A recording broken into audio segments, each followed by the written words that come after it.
was nothing, just lights in the trees, a trick of the frost, a ghost on the breeze. But I saw a mirror older than me, staring through time like it wanted to speak.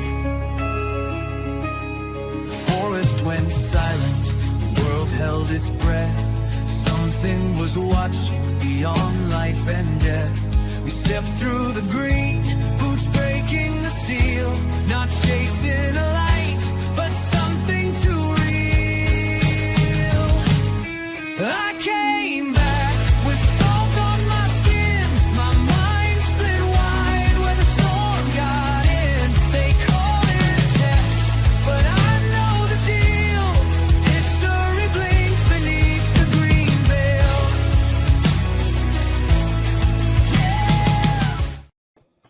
And good evening, everyone. Welcome to Chapter 3 of the 22 animated series. I'm here with John Burroughs and our special guest co-host who will be joining us from time to time, Commander Cobra, who is the co-host of UAP Crossfire that airs on Thursdays, 8 p.m. on KGRA-DB, along with Chris DePerno, Don Ecker, and Dan Carlson. And also, Commander will be having his own show sometime in the fall, 9 Lines. So keep an eye out for that. Before we begin, gentlemen, because this is going to be a quick 30 minutes because the clip itself is like 18 minutes. But what did you guys think of Chapter 3? Well, for me, I've been wrapped around this from the start when John shared what he was doing. And I've been on the road quite a bit to take a look at this. And what it made me do was pick up Rendlesham signals, because I find that the two of them are telling me things. It's revealing things to me from this, and this particular third. I've been looking forward for the third chapter because the first two are frustrating to me because it's too much of what I still deal with today in the work that I do and what I went through with my career. And it also kind of breaks my heart because what John went through trying to get this. But what I really loved about the third one is we're starting to break through. And of course, John, the use of the terminology of the veil just absolutely swept up in all kinds of biblical special codices that are out there in different societies. The use of that term and tying it in with signal. Let's just say that I'm telling you, signal received. I will say this. I found it absolutely... it was information that I was not aware of really in detail. And even though it's fictionalized, it obviously is portraying John's personal experience in Rendlesham in some instances. And what John went through... And, a lot of people say, oh, well, he's got memory recall all of a sudden. Well, if you pay attention to what's going on here, things occurred at Rendlesham post, and that contributed to what John's experience is throughout his whole life since. This affected him on a personal level, even maybe on a molecular level, genetically, DNA, alteration. And you're just going to have to watch this episode. It's really intense. But before we start, I also want to give credit to the content creator, Keith Cearlock, who is responsible for putting the animation, the music, the narration. And I'm going to put a couple of his sites up on the screen. Beck's Creek Soundscape Studio, there's the website. Also, Rose City Sound Project. That's the YouTube page. You can listen to the beautiful music that is associated with this series that you're going to be watching over the next few weeks and months, actually. All right. So, guys, any quick comments before we start Chapter 3? I'm good. I think a lot of stuff connects up. I'm sorry, John. I said we'll talk after. All right. So, gentlemen, go ahead, Commander. I'm just going to say, Bill, I think you absolutely hit it because it's not a one-way transmission. All right. So, without any further ado, let's get to Chapter 3 right now. Previously, in Chapter 2, The Green Veil, we witnessed Jack Barrett begin his testimony before Congress, recounting the first night of the Rendlesham incident. He described the strange lights, the sudden radio silence, and the overwhelming time distortion he and his team encountered deep in the forest. Unbeknownst to them, an advanced experiment was unfolding, a convergence of secret technologies and an ancient anomaly buried beneath the earth. The truth: they weren't just chasing lights, they were chosen. Now, in Chapter 3, Echoes, we go behind the scenes, into the minds of those who orchestrated what Jack would walk into the early stages of Echo Protocol, the deliberate entanglement of time, consciousness, and plasma-based intelligence. You'll meet the scientists who knew more than they were allowed to say, and you'll learn just how far they were willing to go to provoke the unknown. And as Jack comes face to face with a mirrored version of himself, one thing becomes clear. This wasn't a coincidence. This was the beginning of a message.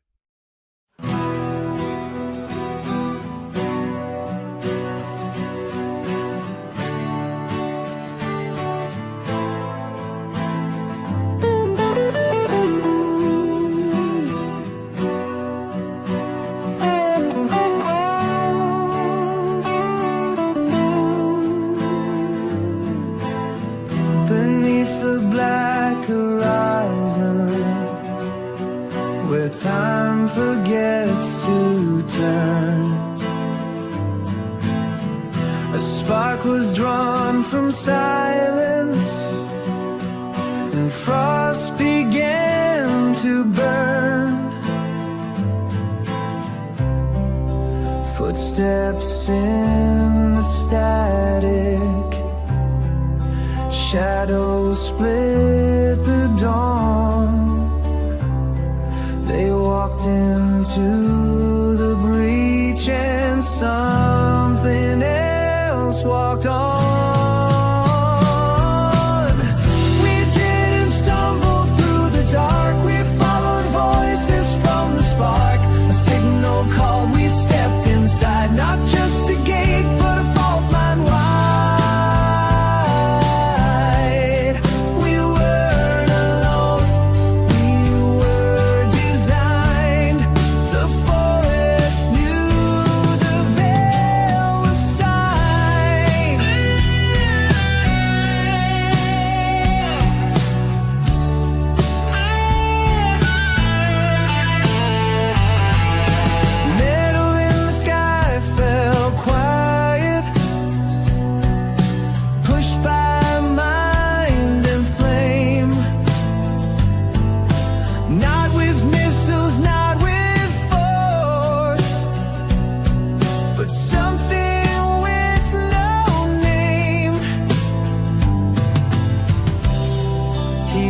Himself from outside time, reflections been outpace the climb.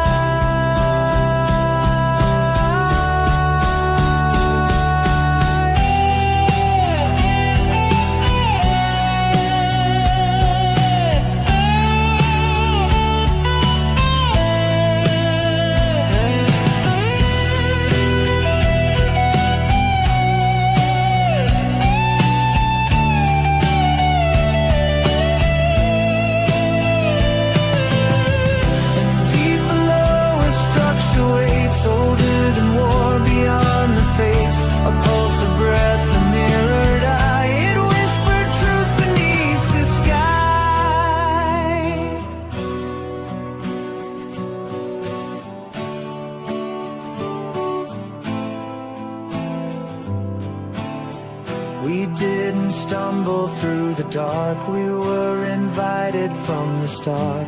Echoes stretched across the line between the signal and the sign. The veil pulled back, the silence fled. We touched the past and summoned the future instead.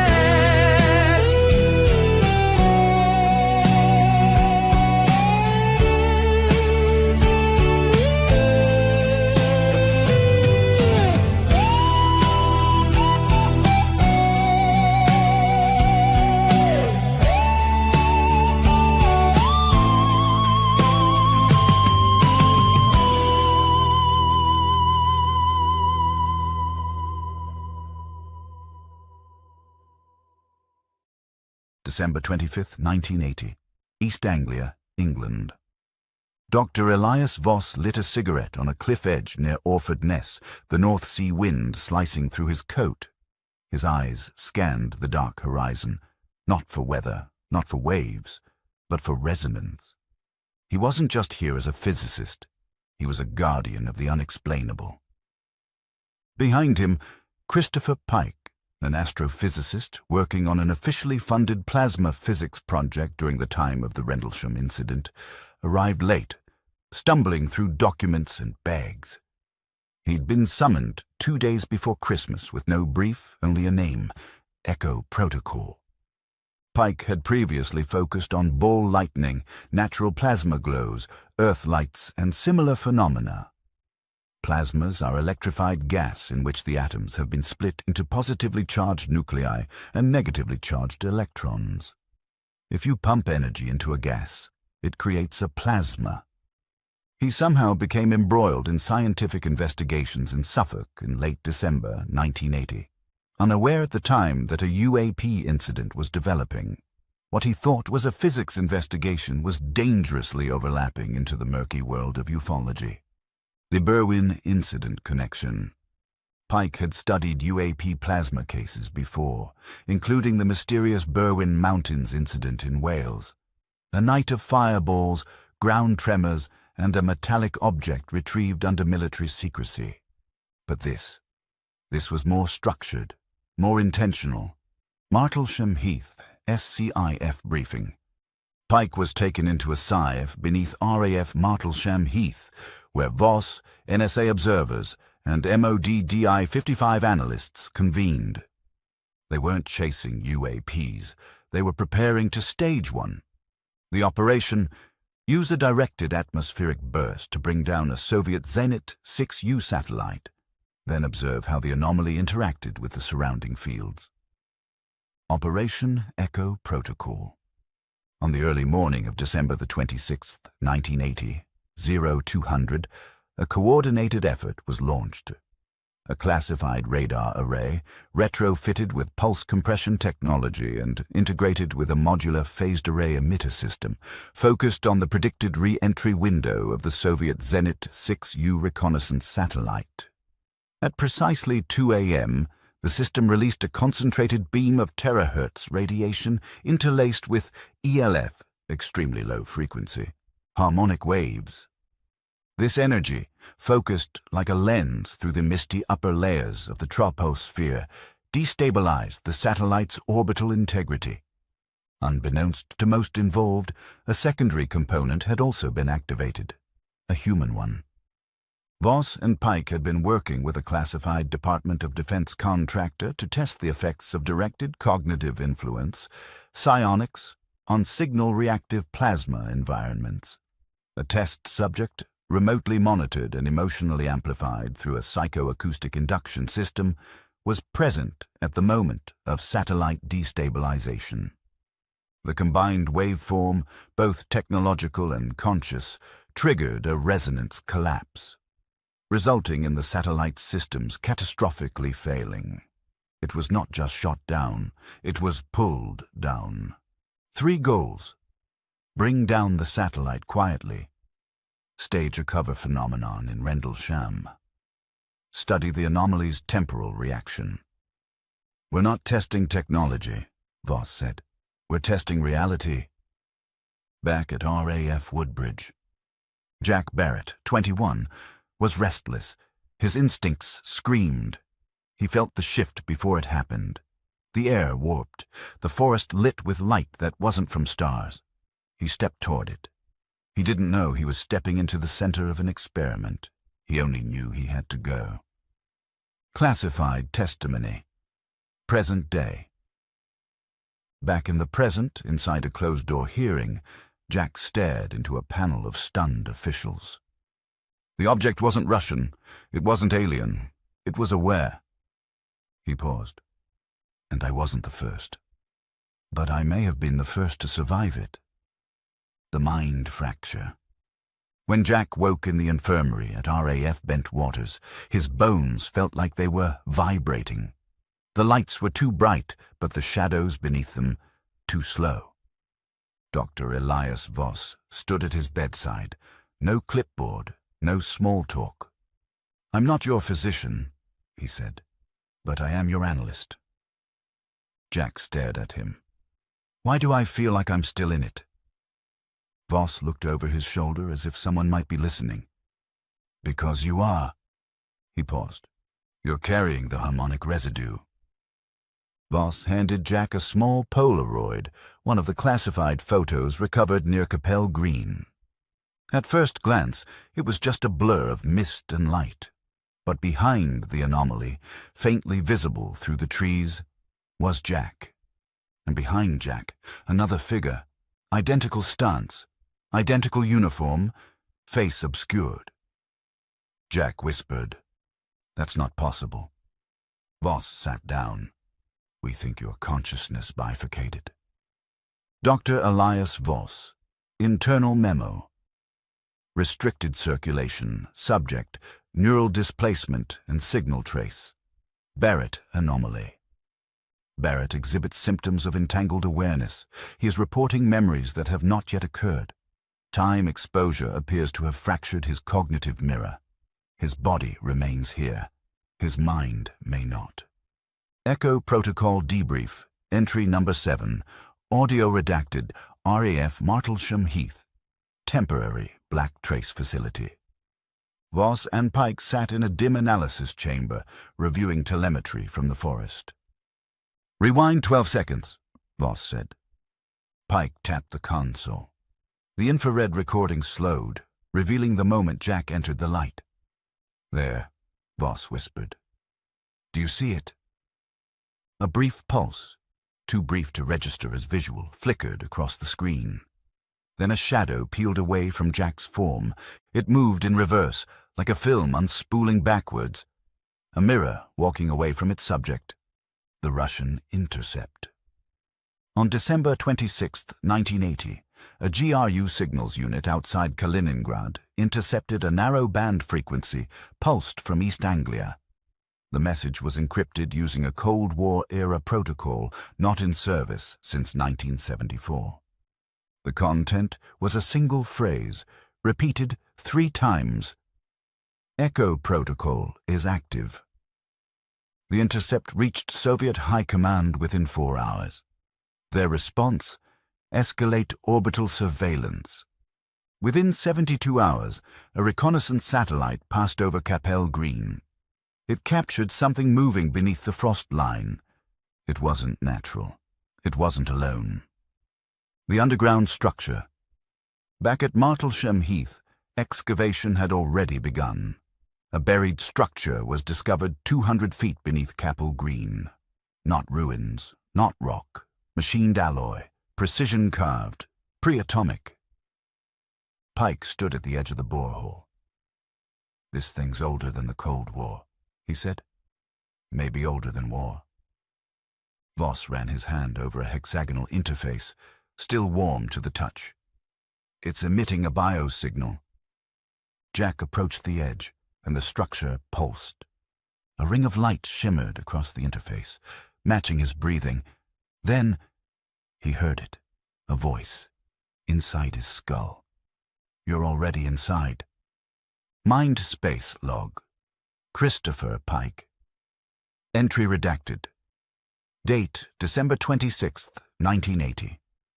We believe the structure below Capel Green is a form of temporal anchor, either left here or activated by the recent energy event. Its interaction with Barrett is unique. No other test subject, civilian or trained, has elicited a signal reaction. I fear we are not just dealing with consciousness bleed. We are dealing with a convergence vector. Barrett may be the fulcrum. Or the fuse. Back in the vault.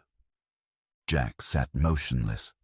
The red light above him flickered, then steadied. "Do you believe this was a test?" one of the interviewers asked. Jack didn't answer right away. He stared at the photograph still clutched in his hand, the one with his twin reflection watching from behind the mist. Then he looked up. "No," he said. "It was a message. Post-debrief protocol. Before Jack could process what came next, Voss gave a subtle nod to the attending medical officer. A cold hush followed. "We can't risk destabilization," Voss said quietly. "He needs to forget, for now." Jack was administered a controlled neurochemical block designed to suspend recall of the debrief, the structure, and the signal. Not a permanent erasure, only a veil. "It's reversible," Pike confirmed, "but necessary. He'll remember when the signal wants him to." Within hours, Jack Barrett was returned to duty.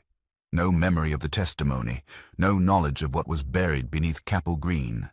But the signal was still inside him, and it was waiting. In Chapter 3, we learned that the phenomenon was never random. The Soviet satellite wasn't just targeted, it was bait. Jack Barrett wasn't a bystander. He was the signal's catalyst. Through psionic interaction, harmonic residue, and the emergence of a future self, Jack began to fracture, not just in memory, but in time. The structure beneath Capel Green responded to him, the plasma field stabilized around him, and the phenomenon, it spoke through him. Now, in Chapter 4, the signal splice, the ripple effect of that first night begins to reach forward. Jack wakes, confused and changed, still under the pull of the forest, but far away in 2025, inside a hidden congressional vault, new players step forward. Dr. Elias Voss takes the stand, and what he reveals will shake the foundation of national defense, time theory, and what we thought we knew about the Tic Tac incident. Prepare yourselves. The signal wasn't just received, it was replicated.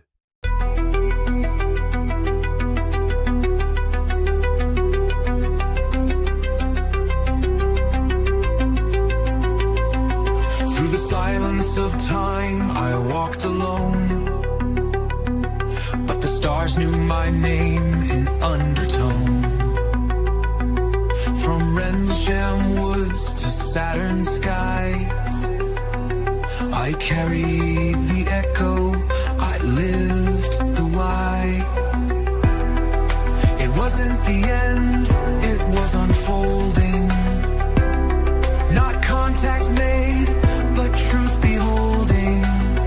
Beyond the war, beyond the flame, we weren't just shadows, we became. We became the song inside the lattice, carved in light, born from the static. We became... All right, gentlemen, Chapter 3. What did you think? After, we've seen it, just to see it again on the air here to recollect the details of this.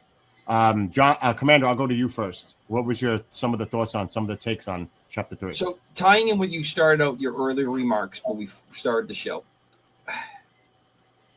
you touched upon a couple really key pieces, and that key piece is that John has put out between what you're seeing visually here, what you've heard in the past, what he's talked about. He's marking out the journey, and he's also marking out the tasking, the mission that he's on.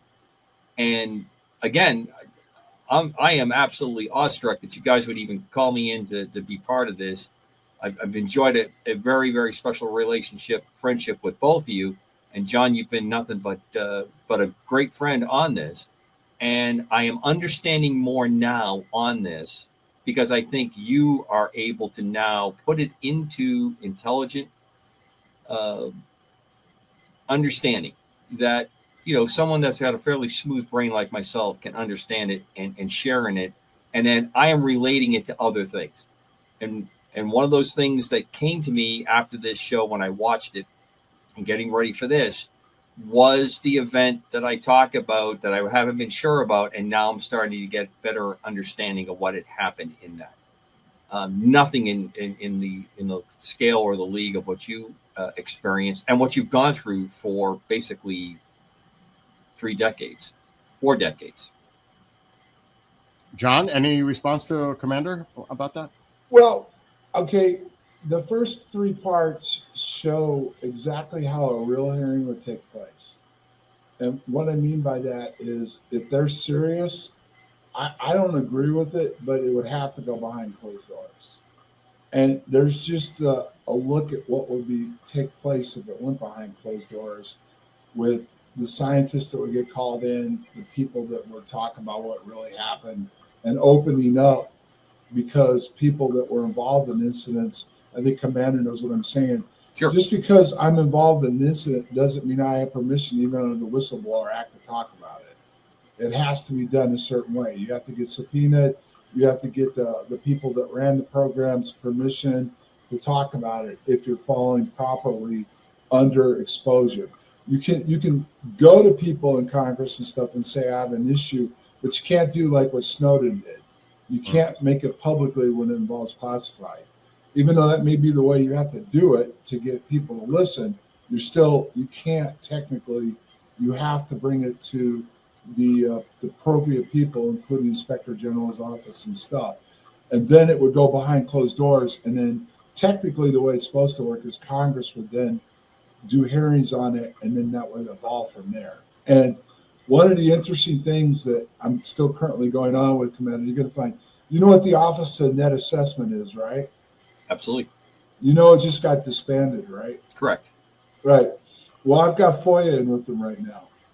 And I've got FOIA in with Department of Energy, MOD, and a couple other agencies. And I am playing cat and mouse with them on what they're going to give me and what they're not, and how they're trying to cover it. So what went on at Rendlesham and what's really going on, not the dog and pony show with the hearings that they're doing right now and stuff, that's the way it would be handled. It wouldn't be the spectacle of Lou going up there and going, blah, blah, blah, blah, blah, blah, blah, blah, blah, blah, but I have to go behind closed doors. No, the real good stuff is going to be never made public. It's going to go behind closed doors from the beginning. Quickly, I just want to ask Commander, with his extensive military background, Commander, is it not logical and does it not make sense that it would be possible for us to be doing testing on military sites similar to see what our adversaries could use to try to dismantle, like to shut things down? Wouldn't it make sense at times for our military to be doing testing drills similar to what happened with the Tic Tac 2004? We now know that was a Lockheed Martin device of some kind, a drone. But doesn't it make sense that this could be what happened possibly to John and the others at Rendlesham? Well, you know that I said that from the start, that I thought that's what Rendlesham was, just because of how the time period that occurred, the area, the interaction. John's experience and what he's related has made me understand this more, and it's also made me understand. You're absolutely correct, Bill. This is how these things work, and when you have the bread and circus routine that we have seen on this subject, that is just to supply the masses with some kind of immediate fix.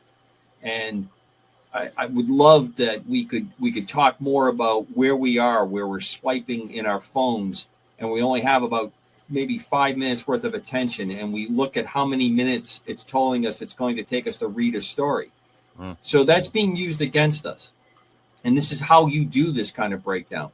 And if you're in the race to be ahead of this, and again, I'm going back to John's latest book.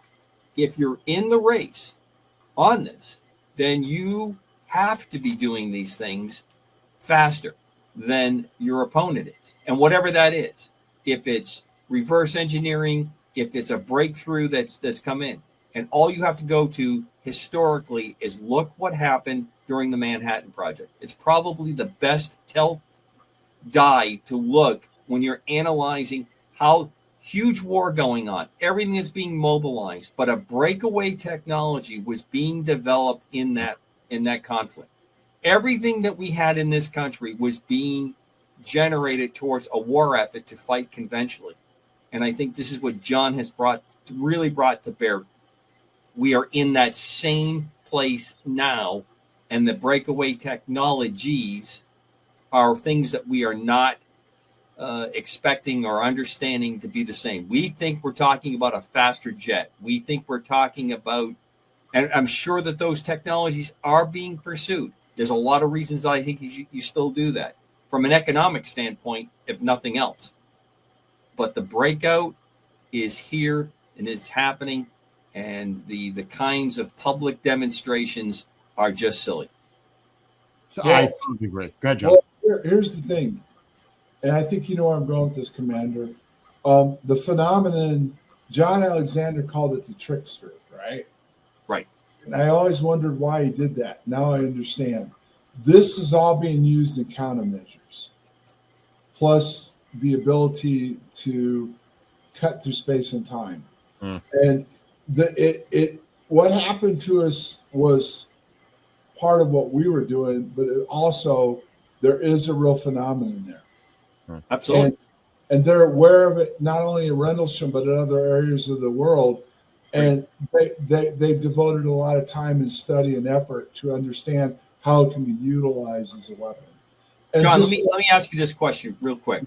Yeah. Do you think this is a good metaphor when you see someone with a Tesla or an electric vehicle that has a generator in the back trunk of their car so that when they run out of gas, they have to have someone come out with gasoline so they can charge up their battery and go?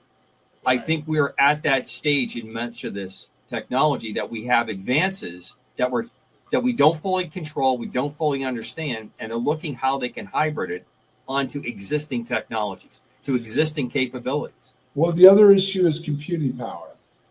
They've figured out the energy source now and how to cut through space and time, which they've openly admitted about a month ago, when the guy from the science office came out and said we have the ability to manipulate space and time.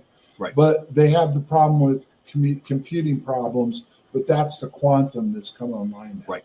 And I'm sure AI will have a big part of that as well. Oh, yeah, that's part of the progression.